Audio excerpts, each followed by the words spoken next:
My friends, when we examine the rise of nations throughout history, one thing becomes absolutely clear. Great powers don't just emerge from nowhere overnight. They are constructed piece by piece through unwavering vision, incredible patience, and iron determination.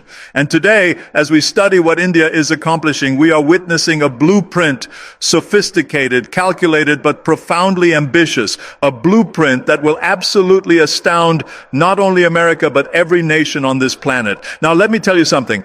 India has not been standing still waiting for permission to succeed. They have made massive investments in their population, in their technological capabilities, in their industrial infrastructure, and yes, absolutely in their defense systems. But beyond all of that, they have invested in redefining themselves as a rising global superpower.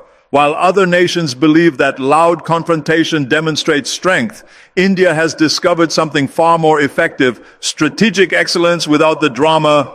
They are not seeking a public battle for attention. They are pursuing a methodical victory, like a master strategist who plans every move in advance. America has dominated the world stage for most of modern history. We have constructed powerful alliances, developed cutting-edge technologies, and defended freedom across the globe. But India is demonstrating that leadership in the 21st century may not emerge from the traditional displays of dominance. It may emerge through superior knowledge, through mastering global commerce, through controlling cyberspace, and through building relationships across every continent. And here is what will truly shock everyone. This is not about India developing a hostile plan against America. Absolutely not. The shocking truth is that India's strategy involves ascending so methodically, so brilliantly, that one day the entire world will wake up and discover they have already become a dominant force. They are already establishing the new rules. They are already shaping the decisions of nations both nearby and across the ocean. So what does this mean for us Americans? It means we cannot take our global position for granted anymore. We must understand this emerging reality. We need to learn from it, adapt to it, and engage with this new India, not with fear, but with genuine respect. Because history demonstrates that when great nations rise to power, the intelligent response is not stubborn resistance. The wise approach is to learn from their methods, cooperate where possible, and prepare for the changing landscape.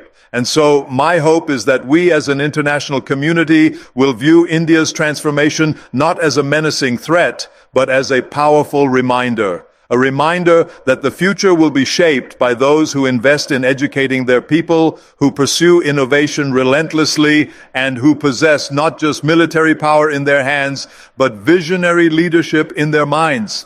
That, my friends, is the true significance of India's hidden strategy. This is not about war or destruction. This is the quiet revolution of strategic leadership, and it will fundamentally reshape the world we live in. When we discuss India's remarkable progress in the modern era, it is crucial to understand that what we observe today, the rocket launches, the satellite programs, the digital infrastructure, the sophisticated defense systems, none of this happened by chance. None of this materialized overnight. These extraordinary achievements represent decades of careful, long-term planning that India has been methodically executing. A comprehensive strategy that wasn't always visible in international headlines, wasn't always making front-page news, but was always advancing forward. And when we step back to analyze the complete picture, we realize that India's journey represents not a sudden breakthrough, but rather deliberate strategic decisions made with remarkable patience and incredible foresight. Consider India during the years immediately following independence. This was a nation wrestling with widespread poverty, with massive hunger, with virtually no modern infrastructure. Many international observers believed it would take generations before India could compete with the established global powers. Yet, even in the midst of those enormous challenges, Indian leadership made a pivotal decision to invest heavily in knowledge, to invest seriously in scientific research, and to invest strategically in educational institutions. They constructed research laboratories from scratch, they funded universities extensively, and they established the foundation for what we now recognize as the Indian Space Research Organization, or ISRO. They didn't yet possess the rockets or the satellites, but they absolutely had the vision. And vision, my friends, is always the first component of every successful strategic plan. Fast forward to the present day. India is not only launching satellites into space successfully, they are accomplishing this at a fraction of the cost that other nations require.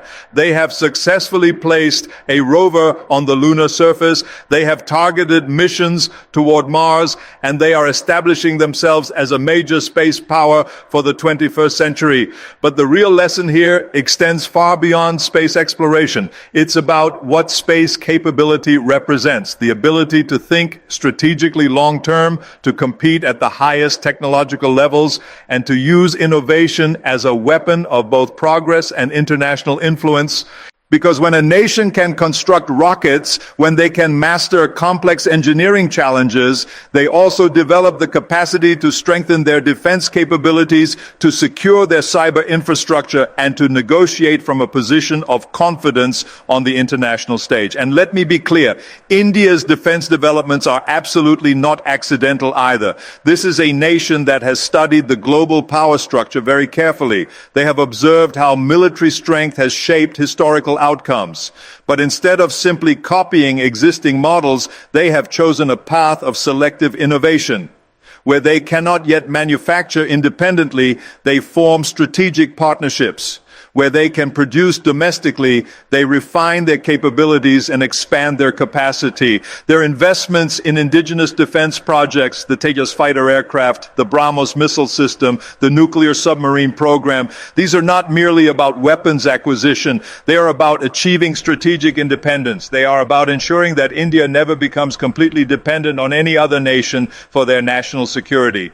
This too represents a crucial component of their long-term strategy. Now, some might argue that every country develops weapons, every nation attempts to defend itself, but here lies the critical difference. India is not building blindly or reactively. They are building according to a carefully layered strategic plan.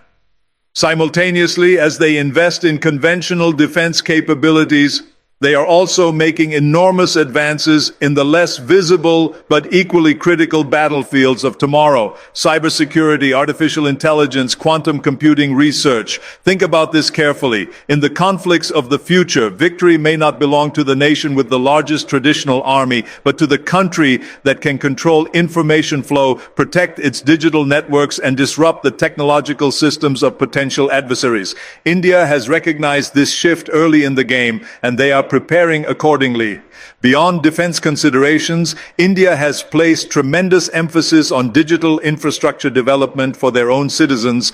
Projects like Aadhaar, their comprehensive digital identity system, or UPI, the Unified Payments Interface, are not simply convenient services for their population. They represent the foundation of a completely digital society. They enable India to skip entire stages of development that other nations require decades to complete. They also provide India with something even more valuable, comprehensive data. And in the 21st century, data has become the new oil. The nation that understands how to use it responsibly, securely, and strategically will possess a major advantage in shaping tomorrow's economy. But again, none of this is happening accidentally. None of these developments are occurring in isolation. When you connect all these elements, from space technology to defense capabilities to digital infrastructure, a clear picture begins to emerge. And that picture reveals a nation that is planning not just for the next political cycle, not just for the next trade agreement, but for the next century of global leadership.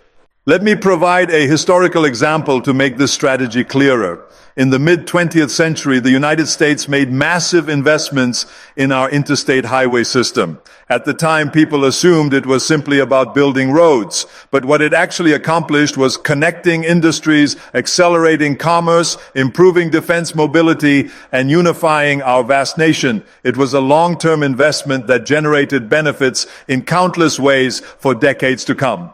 Today, India is making a similar kind of strategic bet, not on physical highways alone, but on digital highways, on space pathways, on technological frontiers that will define the 21st century.